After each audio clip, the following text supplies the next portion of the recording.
October 9 రాత్రి 11 గంటలకు అనంతనాగ్ జిల్లా తంగ్పవాస్ గ్రామంలోని ఓ ఇంట్లో ఇద్దరు లష్కరే తోయిబా తీవ్రవాదులు నక్కారని మన ఆర్మీకి సమాచారం అందింది. అది పక్కా ఇన్ఫర్మేషన్ అని కన్ఫర్మ్ చేసుకున్నారు అధికారులు. ఆరితేరిన మన ఆర్మీ జవాన్లతో పాటుగా 20 ఎయిర్ ఆర్మీ డాగ్ యూనిట్ లోని మోస్ట్ ఫెరోషియస్ డాగ్ జూమ్ కూడా రంగంలోకి దిగింది. తీవ్రవాదులు నక్కిన ఇంటికి దూరంగా వాహనాలను ఆపారు. చీకట్లో మన జవాన్లు ఇంటిని చుట్టుముట్టారు. మరో టీం రోడ్డు మొత్తం బ్లాక్ చేసి వచ్చిపోయే వాహనాలను చెక్ చేస్తూ ఉంది. అయితే తీవ్రవాదులను పసికట్టడంలో జూమ్ సూపర్ సోల్జర్ తన ప్రియమైన స్నేహితుడైన సోల్జర్ చేతిలో డాగ్ చైన్ ఉంది. జూమ్ ను నడిపిస్తూ ఉన్నాడు డాగ్ హ్యాండ్లర్. చేతిలో తుపాకీతో పాటు చెట్ల మధ్య నుంచి పరిగెడుతూ ఉన్నాడు. ఇంటిని చుట్టుముట్టేశారు మన ఆర్మీ జవాన్లు. అందులోనే తీవ్రవాదులు ఉన్నట్లు గుర్తించారు. అప్పటికే ఇంటిని చుట్టుముట్టి 4 గంటలు తెల్లవారుతోంది. అక్టోబర్ 10 ఉదయం తెల్లవారుజామున జూమ్ ని పంపించాలనుకున్నారు. అయితే చీకట్లో జూమ్ ప్రాణాలను పణంగా పెట్టొద్దని హెచ్చరికలు పంపారు సైన్యాధికారులు. తీవ్రవాదులు బయటకు వస్తే ప్రాణాలతో వదిలేస్తాం, ఎన్కౌంటర్ వరకు తీసుకెళ్లొద్దని హెచ్చరించినా ఫలితం లేకుండా పోయింది. కానీ లోపల వైపు నుంచి సౌండ్ కూడా లేదు. దీంతో మన అసాల్ట్ టీం ఇంటి దగ్గరకు వెళ్లింది. తెల్లవారితే ఇండియన్ ఆర్మీ చంపేస్తుందని ఇంట్లో నుంచి పారిపోయే ప్రయత్నం చేశారు ఇద్దరు తీవ్రవాదులు. మెల్లిగా డోర్ తీసుకుని బయటకు వచ్చిన తీవ్రవాదులను గమనించిన హ్యాండ్లర్ జూమ్ ని వదిలి అటాక్ అని చెప్పారు. అంతేకాదు జూమ్ కి కవర్ కోసం 6 సోల్జర్స్ పరిగెత్తారు. అప్పటికే జూమ్ మెరుపు వేగంతో వెళ్లిపోయింది. ఒక తీవ్రవాది మీద పడి దాడి చేసింది. కానీ రెండో వ్యక్తి దాని మీదకు 2 రౌండ్లు కాల్పులు జరిపాడు. అయినా సరే బుల్లెట్ గాయానికి అది కింద పడలేదు. అదే మెరుపు వేగంతో రెండో వ్యక్తి మీదకు దూకింది. అతని చేతిని కరిచింది. గట్టిగా అరుస్తూ దాడి మొదలు పెట్టింది. జూమ్ ను కాపాడేందుకు వెళుతూనే తీవ్రవాదులపై కాల్పులు జరిపారు మన సూపర్ సోల్జర్లు.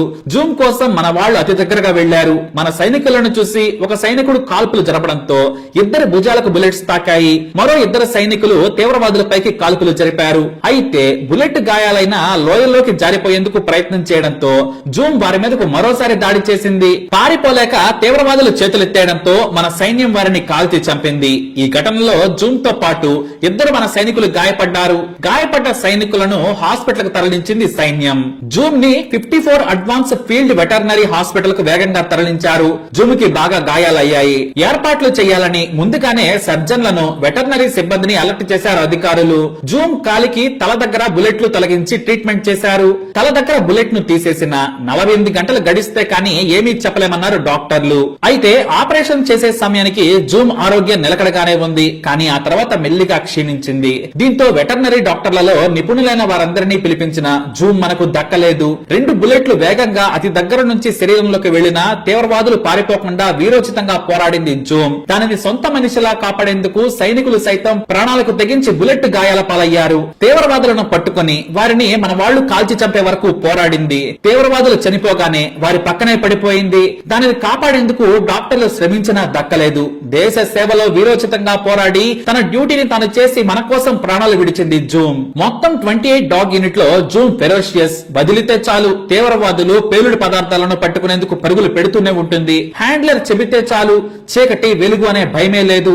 ఆకలి అలుపు అనేది అసలు తెలియదు. రాత్రి 11 నుంచి తెల్లవారే వరకు డ్యూటీలో ఉన్న అలసిపోలేదు జూమ్. ఇది 2 ఏళ్ల 1 నెల వయసు నుంచి శిక్షణ పొందుతోంది. మొత్తం యూనిట్ లోనే హైలీ ట్రైన్ డాగ్ జూమ్. చీకట్లో ఇది చిరుత పులి, వేగంలో అయితే చిరుతనే మించిపోతుంది. టెర్రరిస్ట్ ఆపరేషన్స్ కోసం భారీ శిక్షణ ఇచ్చారు. వచ్చి రాగానే శిక్షణలో టాప్ ర్యాంక్ తెచ్చుకుంది జూమ్. దానిని పులిలా చూసుకునే వారి హ్యాండ్లర్స్. 8 నెలల నుంచి డ్యూటీలో వీరోచితంగా పోరాడుతూనే ఉంది.